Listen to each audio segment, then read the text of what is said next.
भिक्षां देहि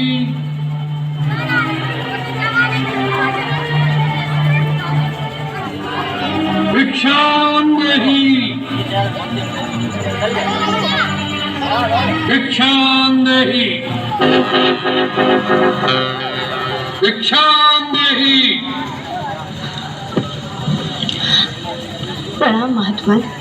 कल्याण देवी, हम बहुत दूर से आए हैं और भूखे हैं। तुमने कौन सी बताई? फल वाली या आप वाली? कौन सी लेना? आशा से यहाँ आए हैं भूखा कह रहे हैं राम कि हमें कुछ भैया ने खाने को बताया, मिले। जो मैंने बताई अवश्य डॉक्टर महात्मा। वाली है। कौन डॉक्टर? आप वाली आप यहीं लेती ठहरे, आप वाली। मैं आपके लिए यथासंभव भोजन लाती हूँ।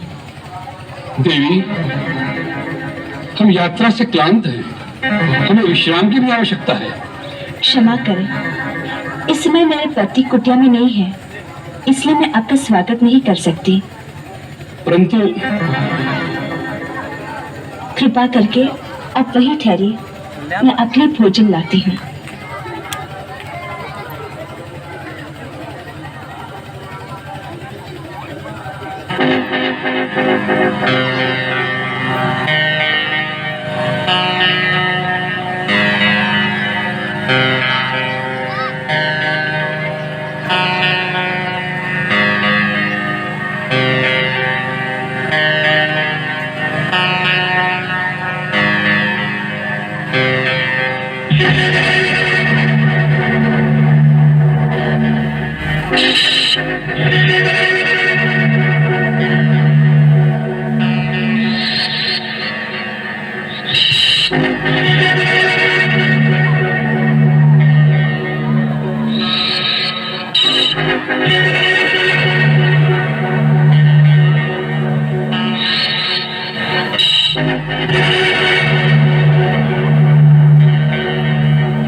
हेलो हेलो, देखिए रावण जब सोचता है कि माता सीता कुटिया के अंदर गई हैं तो मैं प्रवेश कर जाऊं, क्योंकि भगवान लक्ष्मण रेखा खींच के गए थे, तो रावण अपनी शक्तियों का प्रयोग करते हुए भी लक्ष्मण रेखा को पार नहीं कर पाता, तो वो नई योजना सोचता है। साधु का वेश तो वैसे ही धारण किया है, साधना में बैठ जाता है।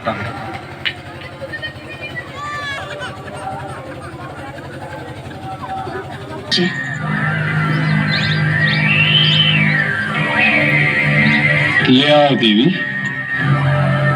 कृपया आप ही को यहाँ आना होगा। अब तो हमने आसन जमा लिया है, यात्रा से थके हुए हैं, बार बार उठा नहीं जाता। जो कुछ देना है यही ले आओ। भगवान, मैं इस सीने से बाहर नहीं आ सकती, आप ही को कष्ट करना होगा। देवी, तुमको यारी कन्या नहीं लगती? द्वार पर आया हुआ अतिथि भगवान का रूप होता है, और तुम हमारा तिरस्कार कर रही हो। नहीं अतिथि देवता, मेरे वहां न आने का कारण आपका तिरस्कार करना नहीं। वास्तव में मेरे देवर मेरी सुरक्षा के लिए एक सीमा की रेखा खींच गए हैं और अपनी शपथ देकर कह गए हैं, मर्यादा की सीमा को त्याग कर बाहर न जाना। इसलिए मैं बाहर नहीं आ सकती। कृपा करके अपनी बात का बुरा न माने। बस, बहुत हो चुका। तुम बार बार हमारा तिरस्कार कर रही हो।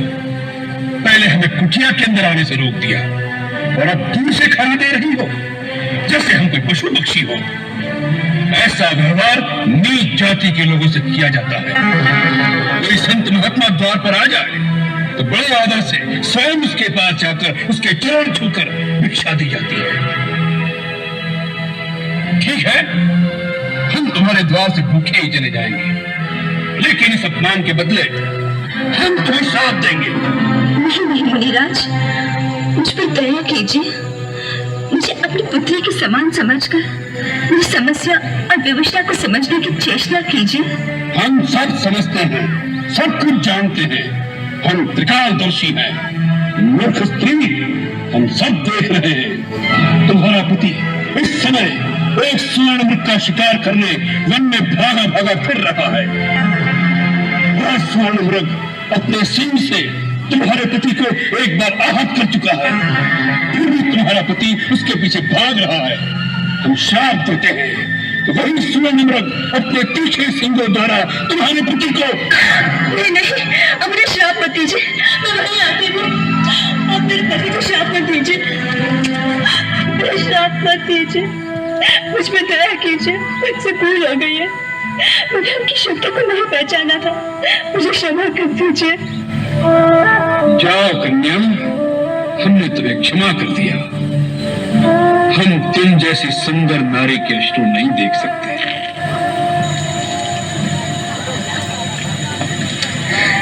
मैं मिथिला नरेश महाराज जनक की पुत्री हूँ।